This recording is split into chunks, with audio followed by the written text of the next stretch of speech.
Providing effective feedback is a cornerstone of strong leadership. The SBII model offers a structured approach that helps leaders communicate clearly, foster engagement, and support professional development within their teams.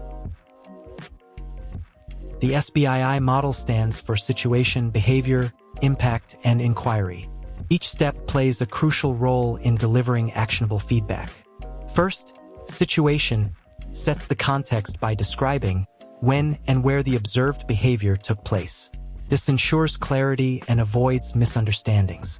Behavior involves specifically detailing what the individual did, focusing on observable actions rather than interpretations.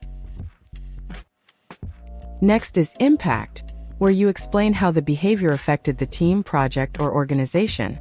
This helps the individual understand the consequences of their actions. Finally, inquiry invites the other person to share their perspective or suggest solutions, turning feedback into a two-way conversation that promotes learning and collaboration. Leaders who use the SBII model create a supportive environment where feedback is clear, actionable, and collaborative. By structuring conversations around situation, behavior, impact, and inquiry, you empower your team to grow and perform at their best.